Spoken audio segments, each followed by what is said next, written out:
Peace be with you, the name of our Lord Jesus Christ. Our topic for today, the commandment of God is trial for men. If we are for the everlasting life.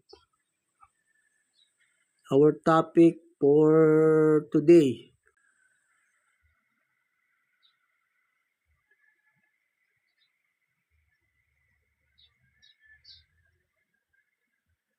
Our topic for today, siya ay karapat-dapat sa buhay na walang hanggan.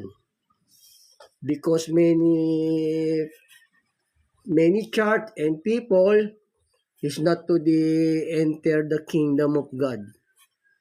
Many people is not to enter the kingdom of God using the name and the words of God out of the context,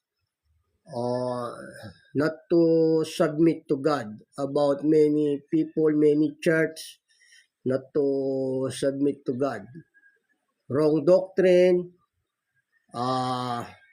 ganun po. False faith about this. The people and the religion. May marami po kasing tao pa na church is not to enter the kingdom of God. Mali ang kanilang pananampalataya, ganun po. Hindi pa po sila nakakapasok sa kaharian ng Diyos. Ganun po. Marami po kasing mga hidwang pananampalataya, hidwang church, hindi pa sila nakakapasok sa Panginoong Yesus. Ang pagpasok po kasi sa Panginoong Yesus, sa Diyos, spiritual po yun, spiritual. Commandment of God is trial for men, for if he are for everlasting life. Ganun po. Marami po kasing mga hindi pa nakakapasok sa ating Panginoong Yesus. Sabi nga sila'y pinatotohanan ko na may pagmamalasakit sa Diyos, ngunit hindi ayon sa pagkakilala. Ngunit sa hindi nila pagkaalam ng katwiran ng Diyos at sa pagsumakit na maitayo ang sariling kanila, hindi sila napasakop sa katwiran ng Diyos. Marami po pa kasing mga church,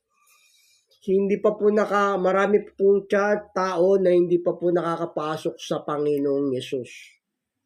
Pag nakapasok ka sa Panginoong Yesus, natupad mo yung utos, pwede ka na sa buhay na walang hanggan. Marami po kasing tao, tapos church, na hindi pa po nakakapasok sa Diyos. Kasi yung utos ng Diyos, pagsubok na yan, kung makapasa ka sa kanyang utos, sa aral niya, pwede ka na sa buhay na walang hanggan, sa eternity. Ganun po. Marami po kasing mga hidwang pananampalataya pa. Hindi nila alam ang pagpasok sa Diyos. Ganun po. Ganun, kaya ito, aral natin ang utos ng Diyos, pagsubok niya, para kung yung tao, kung pwede siya sa buhay na walang hanggan. Ganun po yung our topic for today. Kasi maraming mga hidwang pananampalataya pa, hindi nakakapasok pa sa Diyos, sa Panginoong Yesus. Kailan makapasok kayo sa Panginoong Yesus? Ang pagpasok sa Panginoong Yesus sa Diyos, kung maganap nyo na yung utos, ganun po. Pag maganap na yung utos. Kasi may mga hidwang pananampalataya pa May mga hidwang pananampalataya pa Hindi pa po nakakapasok sa Panginoong Diyos. Kaya yung ating paksa, kailangan makapasok kayo sa Panginoong Yesus para maligtas po tayo. Ganun po. Meron pa kasing mga hidwang pananampalataya pa, hindi pa nakakapasok sa Panginoong Diyos. Ganun po, itong sabi po ng banal na kasulatan, kasi marami pang hidwang pananampalataya, o gaya ng nilalakad nila yung rebulto kung saan-saan, o wala pa po yun sa Diyos. Wala pa po sa Diyos yung mga tao, pati yung church na yun. Mga hidwang pananampalataya po yun. Ito po sabi ng banal na kasulatan dito. Sa unang Korinto 11:19, sapagkat tunay na sa inyo ay mayroong mga hidwang pananampalataya upang yaong mga napatunayan na ay mahayag. Oo, mayroon pang mga hidwang pananampalataya, mali eh. Ganun po, kaya hindi pa po sila nakakapasok sa Diyos. Yung mga gumagawa, yung meron mga rebulto, hindi po yung nilalakad nila sa Quiapo, di ba, nung Anmebe, o kung saan man dyan. Wala po yun, hindi pa po sila nakakapasok sa Diyos nun, yung mga ganun pananampalataya. Ang pagpasok po sa Diyos, yung sa utos, sa katwiran, ganun po. Ito po sabi ng banal, kung makapasok ka sa maganap po yung mga utos lahat, o yun, pasok ka sa Panginoong Hesus nun. Pasok ka sa eternity life. Ganun po. Ito po sabi ng banal na kasulatan dito. Kasi mga rebulto, hindi po yun. Hindi pa yung pasok sa mga hidwang pananampalataya po yun sa Diyos. Ito po sabi ng banal na kasulatan dito. Hindi po yun yung kaharian ng Diyos. Ito po sabi sa Roma 14:17. Sapagkat ang kaharian ng Diyos ay hindi ang pagkain at pag-inom, kundi ang katwiran at ang kapayapaan at kagalakan sa Espiritu Santo. Sapagkat ang sa ganito ay naglilingkod kay Kristo ay kalugod-lugod sa Diyos at tutunayan ng mga tao. Yun po yung naglilingkod sa Diyos, yung merong yung katwiran nasa mga aral, ganun po. Kung may rebulto ka dyan, hindi po yun sa pananampalataya sa Diyos. Mga hidwang pananampalataya po yun. Ganun po sabi ng Panginoong Diyos dito. Bawal po sa Diyos yun, yung meron kang rebultong agapay sa Diyos. Bawal po yun. Hindi po yun ang tamang pananampalataya sa Diyos. Ang kasalanan, pagsalangsang sa utos. Diba? Pagsalangsang sa utos, yung kasalanan. Bawal po yun. May rebulto ka, kasalanan po yun sa Diyos. Yung sinasalangsang may utos ng Diyos. Hindi pa po sila nakakapasok sa Diyos noon, sa kingdom of God. Ang pagpasok po sa Diyos, sa Panginoong Yesus, yung sumusunod tayo sa lahat ng kanyang utos. Wala pong pagsuway. Ito po, kasi kung may rebulto kayo, bawal po yun sa Diyos. Hindi yun ang kingdom of God. Kingdom of the devil po yung ganun. Ito po sabi ng banal na kasulatan dito. Sa may Deuteronomio 4:15, ingatan ninyong mabuti ang inyong sarili, sapagkat wala kayong nakitang anumang anyo ng araw na magsalita ang Panginoon sa inyo sa Horeb mula sa gitna ng apoy. Baka kayo magpakasama at kayo gumawa sa inyong isang larawang inanyuan, nakawangis ng alinmang larawan na kahawig ng lalaki o babae. O yun, bawal sa Diyos yun, yung gagawa ka ng kahawig ng larawang lalaki, babae. Dito po sa Deuteronomio 4:15-16. Di ba, nilalakad nila yung kawangis ng lalaki at babae dun sa Cebu o dyan sa Quiapo, Manila. Hindi po yun ang kingdom of God. Kingdom of the devil po yung ganun. Kasi wala kayo sa aral, sa utos. Wala kayo sa katwiran. Sabi nga, ang kaharian ng Diyos, hindi ang pagkain at pag-inom, kundi ang katwiran o kapayapaan, o wala pa katwiran yun yung may rebulto ka. Bawal po sa Diyos yun. Sabi nga, huwag kang gagawa. Diba sabi rito sa Deuteronomio dito, sabi ng Panginoon, Deuteronomio 5:6, ako ang Panginoon mong Diyos na naglabas sa iyo sa lupain ng Ehipto, sa bahay ng pagkaalipin. Huwag magkakaroon ng ibang Diyos sa harap ko. Huwag kang gagawa para sa iyo ng larawang inanyo nakawangis ng anumang anyo na nasa itaas sa langit o nasa ibaba sa lupa o nasa tubig sa ilalim ng lupa. Huwag mong yuyukuran sila o paglilingkuran man sila, sapagkat akong Panginoon mong Diyos ay mapagnibuguing Diyos na aking dinadalawang kasamaan ng mga magulang sa mga anak sa ikatlo at ikaapat na saling lahi na nangapopoot sa akin. O yun, bawal sa Diyos yun. Tanda po yun yung pagsuway mo na popoot ka sa Diyos. Wala ka pa sa kingdom of God nun. Kasi yung sa Diyos, yung sumusunod sa utos ng Diyos talaga. Pagka hindi ka sumunod, o hindi po sa Diyos yun.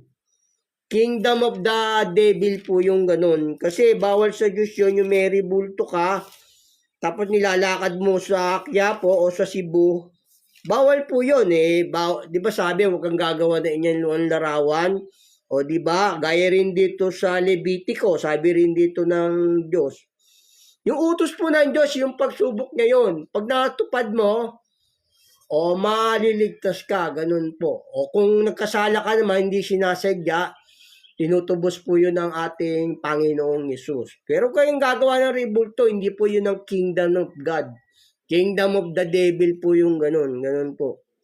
Mga wala pong takot sa Diyos yun. Yung sinabi na nga ng Diyos huwag kang gagawa, di ba? O gumagawa. Gaya rin ito sabi rito ng Panginoong Diyos dito. Sa Levitico 26:1, huwag kayong gagawa para sa inyo ng mga Diyos-Diyosan. Ni magtatayo kayo ng larawang inanyo, haligi. Ni huwag kayong maglalagay ng batong inanyuhan sa iyong lupain upang inyong yukuran yaon, sapagkat ako ang Panginoon ninyong Diyos. Bawal sa Diyos yun yung mga sinusuway mo yung utos. Kaaway po ng Diyos yung mga ganon. Sabi nga ng Diyos, bakit kayo nakikipagpunyagi sa akin? Kayong lahat na nagsisalangsang sa akin. Yun, kaaway po ng Diyos yun. Ang hindi sumasa akin ay laban sa akin. Mga laban sa Diyos yan, yung mga sumusuway sa utos ng Diyos. Wala pa po yun sa kingdom of God. Yung meron kayong ribulto na nilalakad. Yung utos ng Diyos, yun po yung pagsubok niya. Kung susunod ka ba o hindi. Kung sumunod ka, maliligtas ka. Kung hindi ka maliligtas. Kasi yun yung pagsubok ng Diyos Yung kanyang utos. Bawal sa Diyos yun. Yung kasalanan, di ba? Pagsalangsang sa utos. Ito po sabi ng Diyos dito. Yung kasalanan, pagsalangsang sa utos. Ito po sabi ng banal na kasulatan dito. Sa 1:3-4, ang sino mang gumagawa ng kasalanan ay sumasalangsang din naman sa utusan. At ang kasalanan ay ang pagsalangsang sa utusan. Gumawa ka ng ribulto. Nilakad mo, di ba, kasalanan yan. Bawal po sa Diyos yun, yung meron kayong ribulto. Kasalanan po yun. Yung merong ribulto yung tao. Yung gumagawa ng kasalanan, sa diablo po yun, sabi ng banal na kasulatan. Ito po sabi ng banal na kasulatan, yung sumasalangsang sa utos, sa diablo po yun. So, hindi po yun sa Diyos na kingdom. Sabi nga ni Pablo, sila'y pinatotohanan ko na may pagmalasakit sa Diyos, ngunit hindi ayon sa pagkakilala.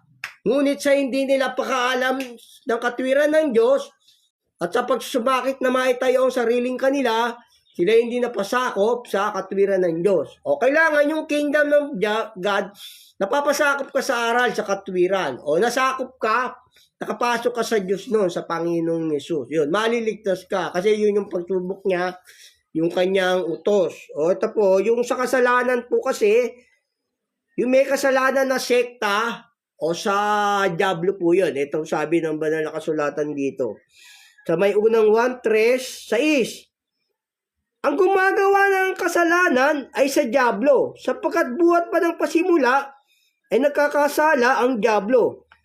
Sa bagay na ito, inahayag ang anak ng Diyos upang iwasak ang magawa ng diablo. Yung may ribulto sa diablo po yun. Yung merong hindi napapasakop sa katwiran. Yung sinasalangsang yung utos ng Diyos. Sa diablo po yung ganun. Hindi po yun sa kingdom of God. Sabi nga ng Diyos, di ba? Ang hindi sumasa akin, laban sa akin. O hindi ka sumusunod, laban sa Diyos yun. Hindi ka sumusunod sa utos. Sabi niya rin sa ibang talata, bakit kayo nakikipagpunyagi sa akin? Kayong lahat, naniniksisal sa langsang, laban sa akin. O yun, mga antikristo po yun. Yung nakalabas sa aral ng Diyos, hindi sumusuway, yung sumusuway sa utos ng Diyos, mga antichrist po yun. Gumagamit lang yun ng pangalan ng Diyos at ng aral niya. Hindi po nila alam yung aral ng Diyos. Do not know teach the study of God. Mga antichrist po yun, yung nakalabas sa aral, sabi ng banal na kasulatan. Ito pong sabi ng Diyos dito. Sa unang 1:2:18, mumunti kong mga anak, ito ang huling oras. At gaya ng inyong narinig na darating ang Antikristo. Kahit ngayon ay lumitaw ang maraming Antikristo. Kaya nga nalalaman natin na ito na ang huling oras.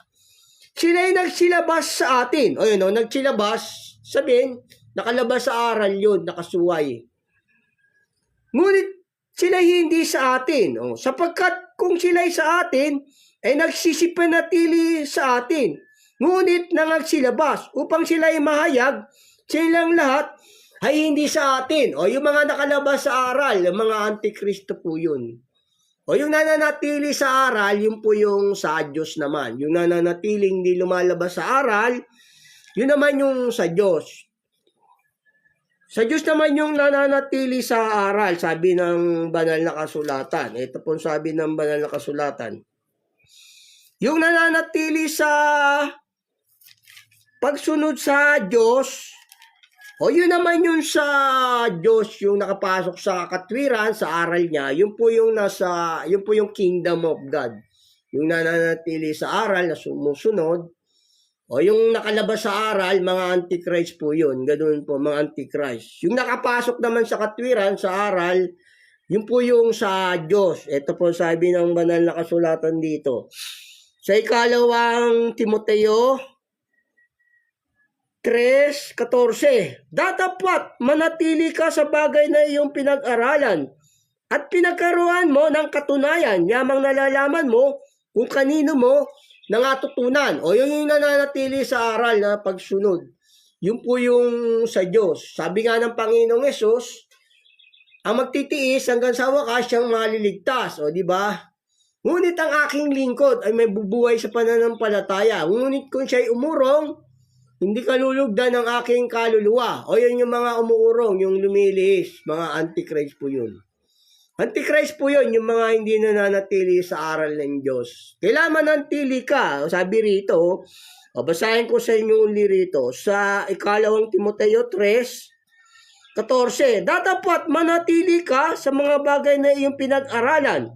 Sa pinagkaroon mo ng katunayan, yamang nalalaman mo kung kanino mo nangatutunan. Doon mananatili ka sa aral. Kung nanatili ka sa aral, yun po yung kingdom of God. Yung di ka lumalabas sa aral, sumusuway.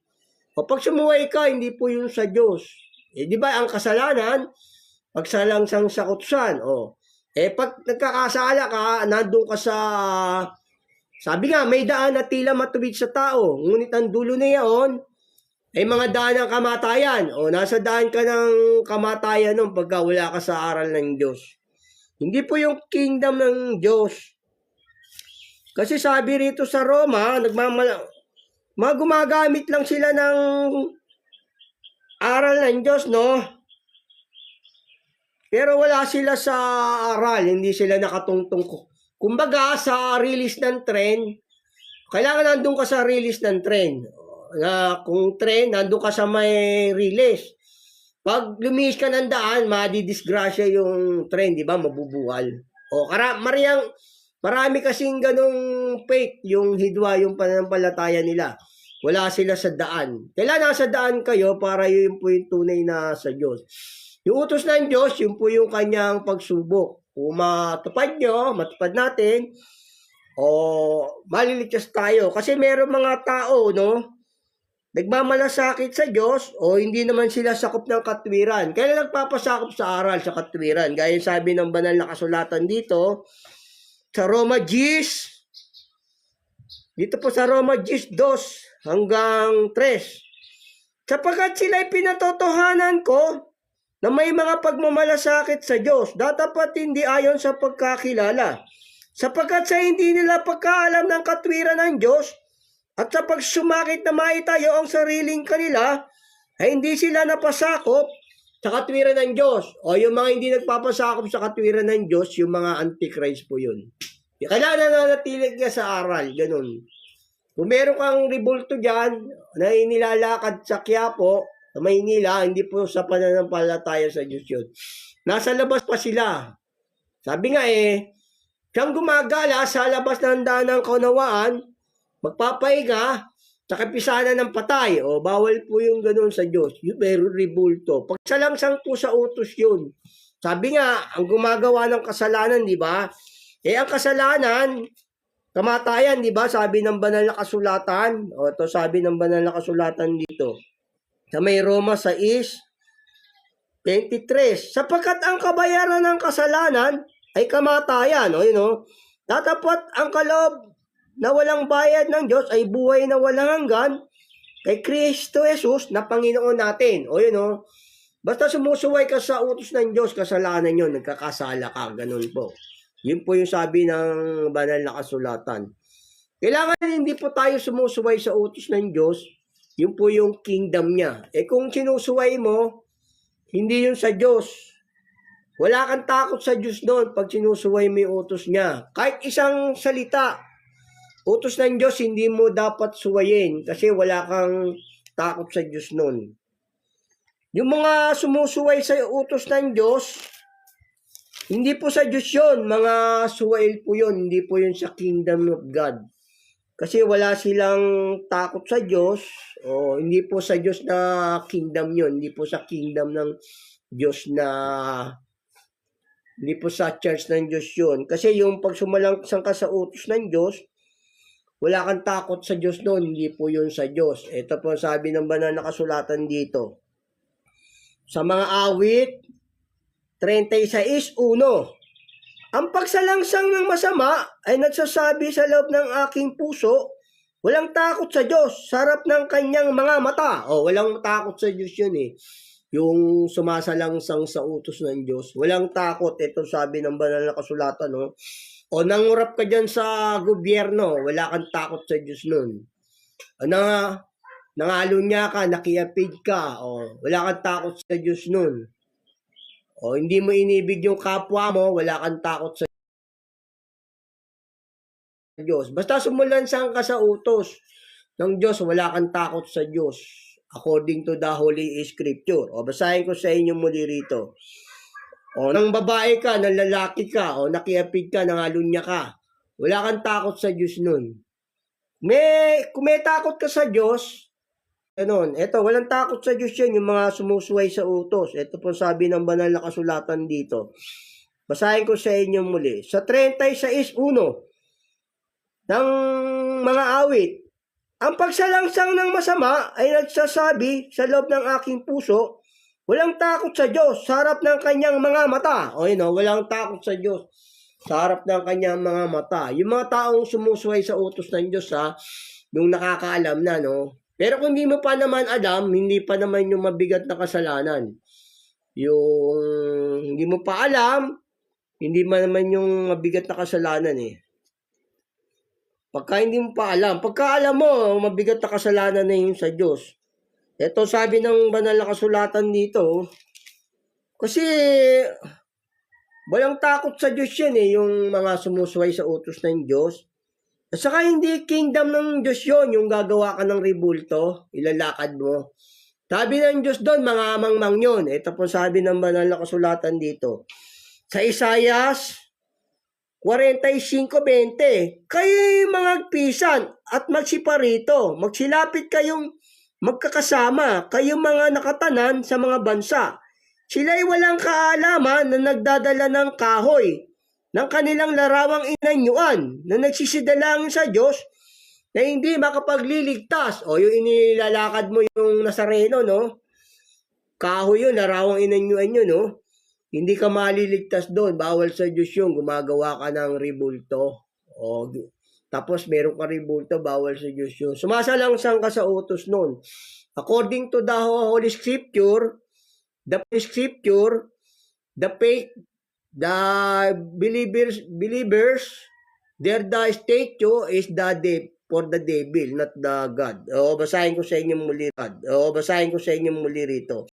Wala silang kaalaman dito, sabi ng Diyos dito, yung merong mga ribulto, yung mga kahoy. Ito sabi, basahin ko sa inyo muli.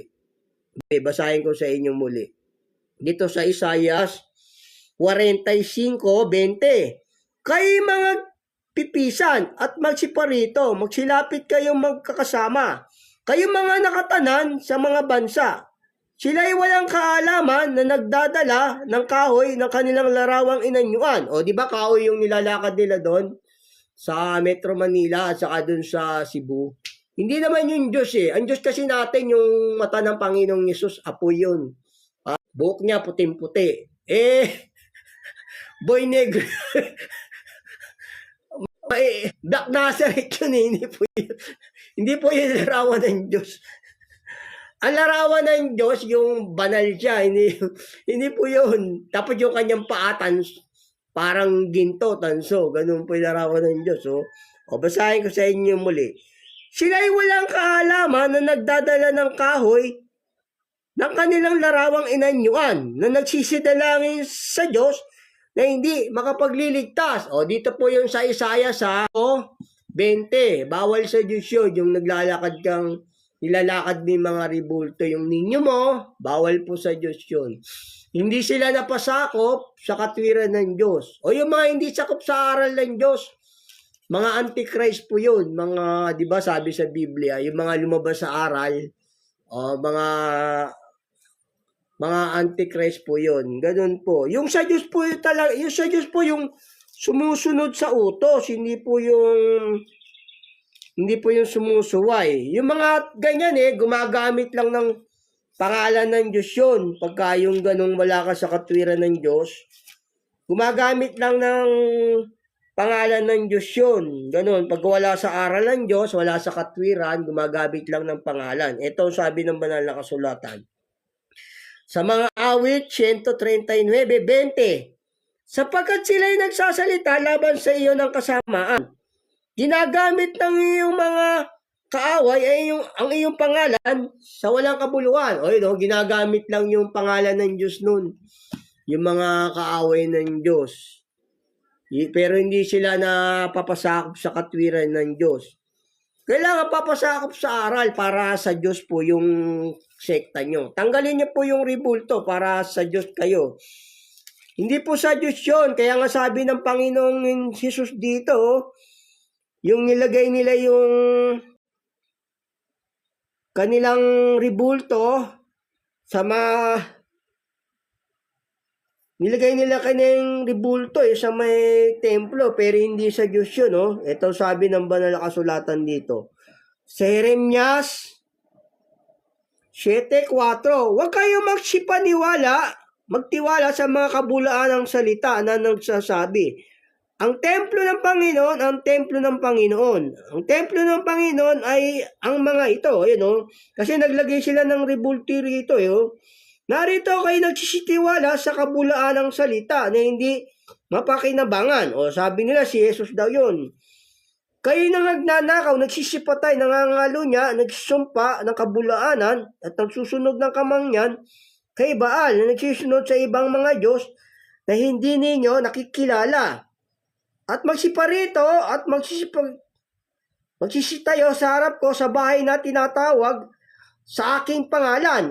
Tinatawag sa pangalan ng Diyos yung templo nila, pero may ribulto, hindi po sa Diyos yung ganun. At magsasabi, kami ay laya upang gawin ang lahat ng kasuklam-suklam na ito. May mga ribulto kasi kasuklam-suklam sa Diyos yun. Yung may ribulto ka sa bahay mo, sa templo ng Diyos, kasuklam-suklam po sa Diyos yun, yung meron kang ribulto. Hindi po yun ang pananampalatayang sa Diyos. Gaya ng sabi rito, sa may Ezekiel 14:16. Kaya sabihin mo sa sambayan ni Israel, ganito ang sabi ng Panginoong Diyos, magbalik kayo at kayo'y magsitalikod sa inyong mga Diyos-Diyosan na iwalay ninyo ang inyong muka sa lahat ninyong kasuklam-suklam. O kasuklam-suklam sa Diyos yun yung meron kang tribultong inaagapay sa Diyos. Bawal po sa Diyos yun. Hindi po yun sa Diyos na faith. Hindi, not God the congregation, have the statue the church. No God this church. God for the earth po yung ganon. You have the statue, you worship the statue. Yung utos po ng Diyos, yun po yung pagsubok niya para po tayo ay maligtas. Yun po yung topic natin, no? O pag kami sumuway ka sa utos, hindi po yun sa Diyos. Ganun po. Sabi nga ng Panginoon pag naganap yung lahat ng ito, kami aliping walang kabuluhan, gaganipin po yung utos. Yun po yung tunay na sa Diyos. Kasi yung utos, yun po yung bautismong apoy, kung matupad natin, pwede ka na sa buhay na walang hanggan nun kung maganap mo yung utos ng Diyos. Ito pong sabi ng banal na kasulatan dito. Kasi yung utos ng Diyos, yun po yung makapagliligtas sa tao talaga. Ganon. Makapagliligtas. Ang paksa natin, yung utos ng Diyos, yun po yung pagsubok niya. Kailangan maganap nyo. Pag naganap nyo yung lahat ng utos, hindi nyo man sinadya yung kasalanan o maliligtas kayo, pwede tayo sa buhay na walang hanggan. Ganun po, maliligtas tayo. Kasi yun po yung utos niya, yung tutuparin yung lahat ng kanyang mga utos. Ito po sabi ng banal na kasulatan dito. Pagsubok niya yun Kaya yung merong pagsaway sa utos ng Diyos, hindi po yung kingdom of God. Kingdom of the devil lang yun. Gumagamit lang yung mga salita ng Diyos saka yung mga pangalan niya. Kasi utos ng Diyos, susundin natin lahat. Wala kang babawasan. Wala kang ibabawas. Ito sabi ng banal na kasulatan. Pagka sinuway may utos ng Diyos, tatawagin kang kalit-liitan sa kaharian ng langit, di ba? O naggawa kayo ng ribulto, hindi po sa Diyos yung ganong kingdom, not to kingdom of God, not kingdom of our Lord Jesus Christ. You have a statue o image. Ito po sabi ng banal na kasulatan dito. Kasi dapat, sabi ng Panginoong Diyos dito, susundin lahat yung utos, di ba? Pag sinuway mo, kaaway ka na ng Diyos o tatawagin ka pa sa kalit-liitan ng kaharian ng langit pagka sinuway mo yung isang tuldok. Ito po sabi ng Panginoong Yesus dito. Sa Mateo 5:17. Huwag ninyong isipin ako'y naparito upang sirain ang kautusan o ang mga propeta. Ako'y naparito hindi upang sirain, kundi upang ganapin. Sapagkat katotohanan ang sinasabi ko sa inyo, hanggang sa mga wala ang langit at ang lupa, ang isang tuldok o isang kudlit sa anumang paraan na hindi mawawala sa utusan. Hanggang sa maganap ang lahat ng mga bagay. Kaya ang sino mang sumusuway sa isa sa kalit-liitang mga utos na ito at ituro ang gayon sa mga tao, ay tatawaging kalit-liitan sa kaharian ng langit. Tatapat ang sino mang gumanap at ituro, ito'y tatawaging dakila sa kaharian ng langit. Yun dakila ka sa kaharian ng langit kung ginanap mo yung utos ng Diyos. Ligtas ka ligtas ka. Pero kung may ribulto kayo, hindi yun. Kaaway po ng Diyos yung mga sumusuway sa kanyang utos, sa kanyang aral. Ganun po, kaaway yun. Dapat susundin po ng lahat ng tao yung utos. Kaaway niya yun. Ito sabi ng banal na kasulatan dito. Kaaway niya yun Ito sa Jeremias. Hindi po yun sa pananampalatayang sa Diyos. Mali po yun. Kaya nga may hiduang pananampalataya, di ba? Kaya may hidwang pananampalataya. Kaaway ng Diyos yun, yung mga sumusuway sa Kanya. Ito sabi ng banal na kasulatan dito. Sa may Jeremias 2:29. Bakit kayo nakikipagpunyagi sa akin? Kayong lahat na nagsisalangsang laban sa akin, sabi ng Panginoon. O, diya, kaaway niya yun, o. Tapos sa may Mateo, sabi ng Panginoong Yesus, ang hindi sumasa akin, ay laban sa akin. O, mga laban sa Diyos yan, yung merong pagsuway sa utos ng Diyos. Kailangan umayon ka sa aral ng Diyos para hindi ka laban sa Panginoong Yesus. Yung nakatungtong sa aral, nakakapasok ka. Ganon. Pag nakapasok ka doon, o maliligtas ka, sabi nga ng Panginoong Yesus, ako ang pintuan. O sino man pumasok sa akin, ay maliligtas. O gano'n, pag nakapasok ka sa aral, ito sabi ng banal na kasulatan dito. Sabi ng Panginoong Yesus dito, sa may Gis ng 1, sa Gis ng 1, 9, ako ang pintuan. Sino mang taong pumasok sa akin, ay siya'y maliligtas. At papasok, lalabas, makasusumpong ng pastulan. O yun, yung pagpasok sa Diyos, yung sinusunod tayo sa utos. Kasi pagka yung sumusuway ka sa utos ng Diyos, yung ikaw, yung church nyo, hindi pa yung pasok sa Diyos. Hindi po yung kingdom ng Panginoong Yesus. Hindi po yung kingdom. Ito po sabi ng banal na kasulatan dito.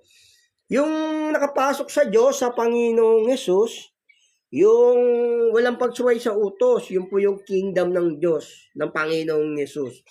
Ito po sabi sa Hebreo, kailangan wala pong pagsuway. Dito po sa Hebreo 4:6, kaya't yamang may natitira pang ibang dapat magsipasok doon, at ang mga pinangaralan ng una, ng mabuting balita ay hindi nakapasok. O dahil sa pagsuway, hindi sila nakapasok yung dating Israel. O kasi sumusuway sila eh. Basta may pagsuway sa utos ng Diyos, hindi pa yung pasok sa kingdom ng Diyos. O basahin ko sa inyo muli, no? Tapos papatuloy ko. Kaya't yaman may natitira pang ibang dapat magsipasok doon. At ang mga pinangaralan ng una, ng mabuting balita ay hindi nakapasok. Dahil sa pagsuway, ay muli nagtangi siya ng isang araw. Ngayon, pagkatapos ng ilang panahon na sinabi sa mga awit ni David, ayon sa sinabi na ng una. Ngayon, kung marinig ninyo ang kanyang tinig, huwag ninyong pagmamatigasin ang inyong puso. O matigas ang puso nila eh, no? Sabing bawal gumawa ng ribulto, na gumawa pa rin. Bawal sumamba sa Diyos-Diyosan, sumasamba pa rin. O, di ba? O. Sapagkat kung ibinigay sa kanila ni Josue ang kapahingahan ay hindi sana niya sisasalitain pagkatapos ng ibang araw. May natitira pang ang isang pamahingang sabat ukol sa bayan ng Diyos. Sapagkat ang pumapasok sa kanyang kapahingahan ay magpapahinga naman sa kanyang mga gawa gaya ng Diyos sa kanyang mga gawa. Magsipagsikap nga tayong magsipasok sa pangahingahang yaon upang wag marapa ang sino man. Ayon sa gayong halimbawa ng pagsuway. O yun o, makakapasok tayo sa kapahingahan ng Diyos kung sinusunod natin yung utos. Ganun po yun. Yun po yung kapahingahan eh, yung hindi ka susuway sa utos ng Diyos. Ganun po. Pasok po yung kingdom nyo, yung church nyo, o ikaw, pasok ka sa Diyos kung hindi ka sumusuway sa kanyang utos. Eh yung mga sumuway dito, hindi nga nakapasok oh. O di ba? Kaya sabi sa Roma, sila'y pinatutuhanan kung may pagmalasakit sa Diyos, kundi ayon sa pagkakilala. Ngunit sa hindi na napagkaalam ng katuwiran ng Diyos, at kapag sumakit na maitayo ang sariling kanila, sila hindi napasakop na katuwiran ng Diyos. O di ba? Yung katuwiran nila sinusunod eh, hindi yung katuwiran ng Diyos. O katuwiran nila yung nasusunod. Hindi naman namin sinasambayan eh.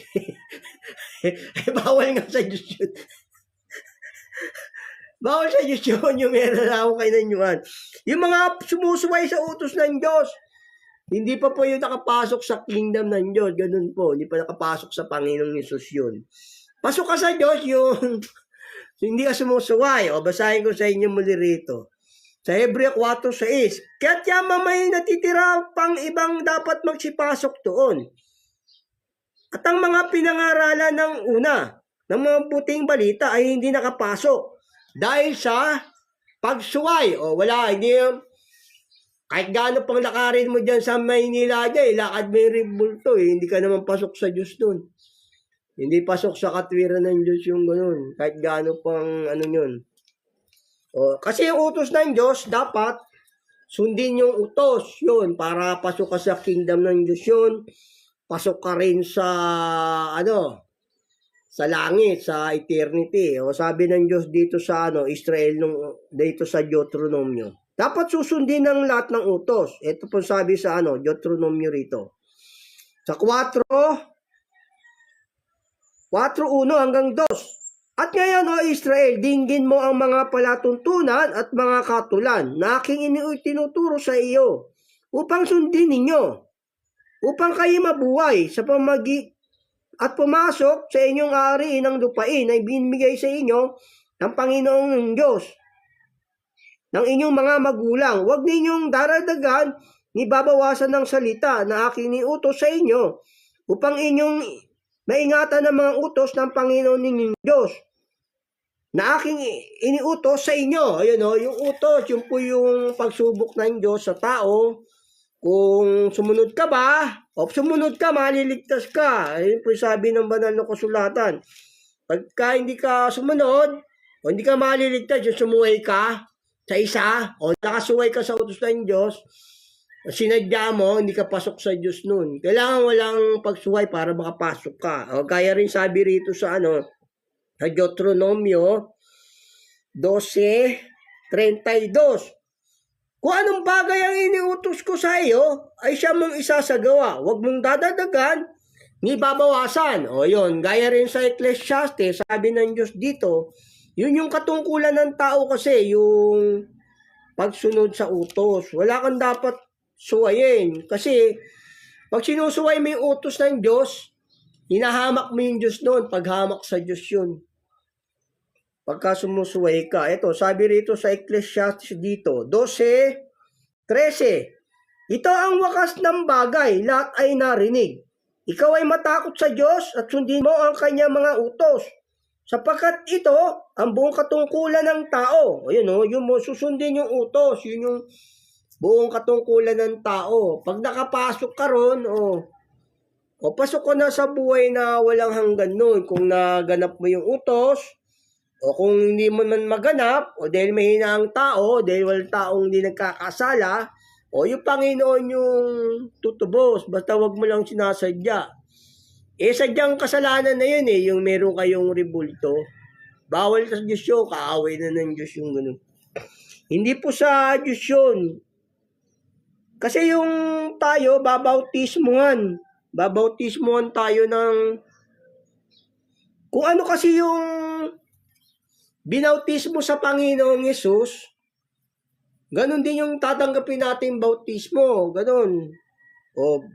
Yung babautismohan tayo sa apoy at saka sa espiritu. Ito po sabi ng Diyos dito. Yung bautismo sa apoy, yung pagsunod po sa utos yun. Pag na katupad ka doon, maliligtas ka. Kasi yung bautismo sa Panginoong Yesus, yun din yung ating bautismo. Ito po sabi ng banal na kasulatan dito. Pag naganap natin yun, maliligtas tayo kasi pagsubok ng Diyos yun. Ito po sa Mateo 3:11. Sa katotohanan, binabautismuhan ko kayo sa tubig. Sa pagsisisi, datapat ang dumarating sa hulihan ko ay lalong makapangyarihan kaysa akin. Na hindi ako karapat-dapat magdala ng kanyang panyapak. Siya ang sa inyo ay magbabautismo sa Espiritu Santo at sa apoy. Pag nakatupad ka sa utos. Kasi yung utos, yun po yung bautismong apoy. Yun po yung nasa Diyos, yung walang pagsuway. Pero pagka merong pagsuway sa utos, hindi po yun sa Diyos. Mga bulaan po yun. Kaaway po ng Diyos yung may mga pagsuway sa utos. Mga kaaway po ng Diyos yun. Hindi po yun sa Diyos. Kasi yung bautismo sa Panginoong Yesus, yun din po yung ating bautismo. Nakapasa ka sa bautismong apoy, o yung maliligtas ka. Ito po sabi ng Panginoon. Yung bautismo sa Panginoong Yesus yun din kasi yung bautismo natin O di ba tumupad siya ng buong utos, wala siyang sinuway. Ito sabi ng banal na kasulatan dito. Sa Marcos 10:35. Nagsilapit sa kanya si Santiago at si Juan. At ang mga anak na si Zebedeo na sa kanya ay nagsipagsabi kami na makaupo kami. Ang isa sa iyong kanan at ang isa sa iyong kaliwa. Sa iyong kalwalatian. Datapat sinabi sa kanila ni Jesus, hindi ninyo nalalaman ang inyong hinihingi. Makakainom ba kayo sa sarong aking iinuman? At o mga babautismohan sa bautismo na ibinabautismo sa akin. At sinabi nila sa kanya, kaya namin. At sinabi sa kanila ni Jesus, ang sarong aking iinuman ay iinuman ninyo. Sa sarong bautismo na binautismo sa akin, ay babautismohan kayo. Ayun yung bautismo sa Panginoong Yesus, yung sarong niyang inuman, yun din iinuman natin. Kung, di ba siya hindi siya kinasumpungan ng daya, hindi siya, di ba, hindi siya nagsinungaling, hindi siya nagkasala, Yun po yung bautismo, kasi pagsubok ng Diyos yung utos. Kung makatupad ka, pagka sumuway ka sa utos ng Diyos, wala kang takot sa Diyos, di ka maliligtas nun. Di ba? Kasi yung pag sumalangsang ka sa utos ng Diyos, hindi ka maliligtas nun. At saka yung pag sumalangsang ka sa utos ng Diyos, wala yung Diyos sa'yo, wala yung kagaya ng mga Israel nung una, sumuway sila sa utos ng Diyos, yung Diyos sumiwalay sa kanila. Ganun yun. Pagka yung sumuway tayo sa utos ng Diyos, yung Diyos, umaalis po sa atin yung Diyos. Pumupunta sa atin yung devil pag sumuway ka sa utos ng Diyos. Yung devil lang pupunta sa iyo pag sumuway ka sa utos ng Diyos. Kasi pag sumuway ka sa utos ng Diyos, wala kang takot sa Kanya. Tapos, yung Diyos, lalayo sa iyo. Ito sabi ng banal na kasulatan dito. Sa Isaias 59:2. Kundi pinaghiwalay na inyong mga kasalanan kayo at ang inyong Diyos. At ang inyong mga kasalanan ay siyang nagpakubli ng kanyang mukha sa inyo upang siya ay huwag makinig. Lumalayo kasi yan Diyos yung pagka yung sumuway ka sa utos niya, yung sinadya mo, aalis sa iyo ang Diyos doon. Ganyan, yung sabi nga, yung nag-iingat ng pag yung nag-iingat sa iyo, aalis sa iyo yun sabi sa Kawikaan, di ba? Ayun, pagka yung sinusuway mo yung utos ng Diyos, yung lalayo yung Diyos sa'yo, pag sinusuway mo yung utos ng Diyos, yung Holy Spirit, yung guide ng Holy Spirit lalayo sa'yo. Hindi ka maliligtas no, pag sinadya mo yung kasalanan gaya sabi rito sa Kawikaan. Sa may 22:5, mga tinik at mga silo ay nangasadaan na magdaraya. Ang nag-iingat na niyang kaluluwa ay lalayo sa mga yaon. Lalayo yung Diyos sa iyo, yung pag sumuway ka sa utos. Gaya ng Israel, sumuway sila sa utos, lumayo yung Diyos sa kanila. Humiwalay yung Diyos sa kanila, di ba? Yung Diyos kasi wala yung Diyos doon sa mga sumusuway sa utos. Pag sumuway ka sa utos ng Diyos, wala yung Diyos sa iyo. Ito sabi ng banal na kasulatan dito. Lumalayo yung Diyos sa mga suwail. Ito sabi ng Diyos dito, wala yung Diyos doon. Ito sabi ng banal na kasulatan dito na ang Diyos ay lumalayo pagka yung hindi ka sumusunod sa kanyang utos. Ito po sabi sa mga awit 101:4. Ang suwail sa puso ay hiwalay sa akin. Hindi ako makakaalam ng masamang bagay. Yung mga suwail dyan na ayaw sumunod, hindi tinatalima sa puso yung aral, hiwalay sa Diyos yun. Ito sabi ng banal na kasulatan, ang suwail sa puso ay hiwalay sa akin. Hindi ako makakaalam ng masamang bagay. Yung mga suwail Yung mga ayaw sumunod, iwalay sa Diyos yun. Hindi po yung maliligtas, yung mga sumusuway sa utos ng Diyos. Kasi yung utos ng Diyos, yun yung kanyang pagsubok. O wala yung Diyos sa kanya nun. Sabi nga, yung magdaraya, di ba? Sabi sa kawikaan, lalayo yung Diyos sa kanya. Ang nag-iingat ng kanyang kaluluwa ay lalayo sa kanya. Kasi yung utos, pagsubok ng Diyos yun. Basta sumunod lang tayo. Basta ang Panginoong Yesus, yung hindi lang natin sinadya. Kasi may ribulto ka dyan Meron kang santo ninyo dyan Hindi po sa Diyos. Pagsubok ng Diyos yung utos. Ganun po yun. Pag sumunod tayo, maliligtas. Pagka hindi ka sumunod, hindi ka maliligtas kasi hindi ka tatahanan ng Diyos nun. Ang Diyos kasi tumatahan sa mga taong may katwiran, may aral niya. Ganun po. Kasama niya yung gumagawa yung kanyang mga banal. Ito sabi ng banal na kasulatan. Basta sumusunod ko sa iyo, o kasama mo yung Diyos yun, yung gumagawang kasama ka ng mga banal. Sabi po ng banal na kasulatan, kinalulugtan ka ng Diyos. Ito po sabi ng banal na kasulatan dito sa mga awit, 16:3.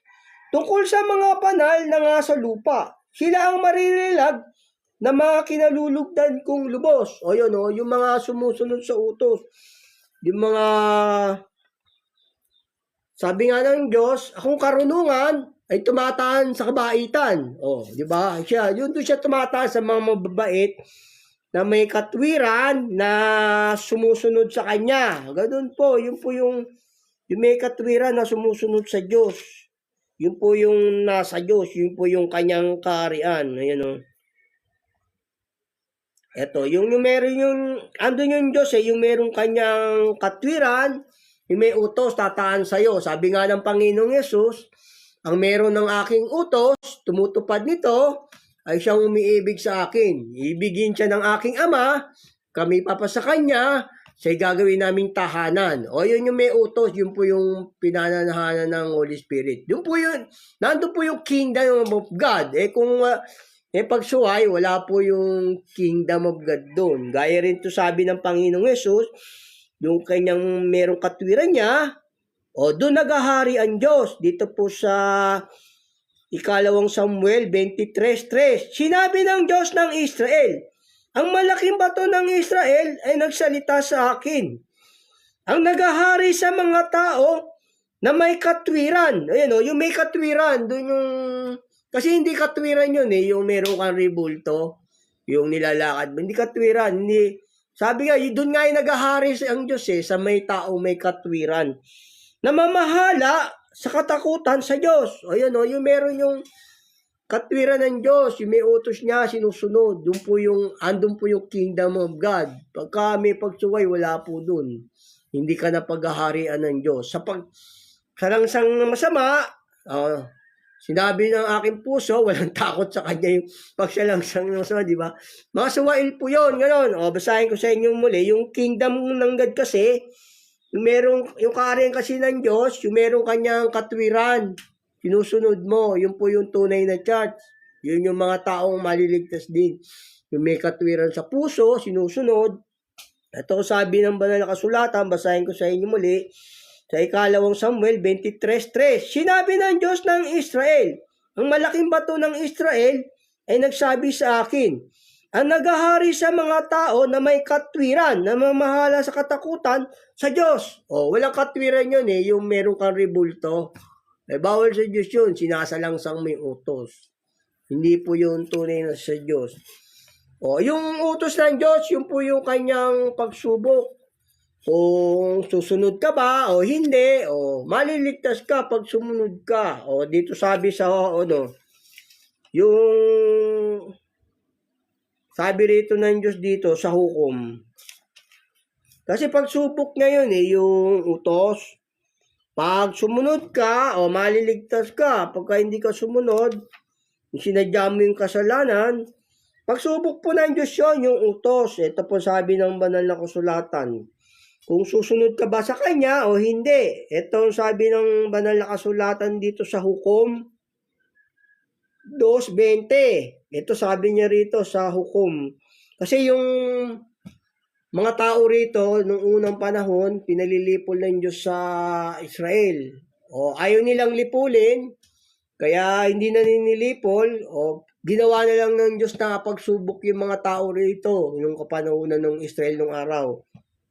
Kung susunod ba sila sa utos ng Diyos o hindi, ito po sabi ng banal na kasulatan dito. So, Job 2:20. At ang galit ng Panginoon ay nag-alab laban sa Israel at kanyang sinabi, sapagkat sinalangsang ng bansang ito ang aking tipan, na aking inuutos sa kanilang mga magulang, at hindi dininig ang aking tinig. Hindi ko naman palalayasin pa sa harap nila ang sino man ng mga bansang iniwan ni Josue nang siya'y mamatay. Upang sa pamagitan nila ay aking masundi ang daan ng Panginoon. Ay, no? Kung kanilang sundin, o hindi, ang daan ng Panginoon. Sabihin yung utos po yun, yung utos po yun. Upang lakaran nila, gaya ng inilakad ng kanilang mga magulang. Ayun, no? Ayun, pagsubok po yan, yung utos ng Diyos. Kung susunod ka ba sa kanyang utos, lalakad ka ba, o hindi. O basahin ko sa inyo muli. Dito sa Hukom 2:22. Upang sa pamagitan nila ay aking masubok ang Israel. Kung kanilang sundin o hindi, ang daan ng Panginoon. O yun, kung dadaan ka ba sa daan ng Panginoon. Sabihin yung mga utos po yun, kung susunod ka ba sa kanya o hindi, ganun. O, our topic for today is commandment of God is trial for God. If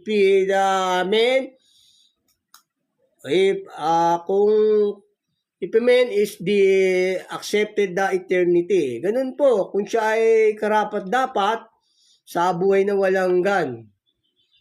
Ayun po yung ating paksang natapos. The commandment of God, trial for men, if he is the eternity. Yun po yung ating paksa. Yung natapos. The commandment of God, trial for men, if he are for the eternity. Ganun po, yun po yung ating paksa. Kung siya ay karapat-dapat sa buhay na walang hanggan. Yun po yung ating paksang natapos. Ang utos ng Diyos, pagsubok ng tao kung siya ay karapat-dapat sa buhay na walang hanggan. Our topic for today is done. God bless po. Our topic for today is done. The commandment of God, trial for men.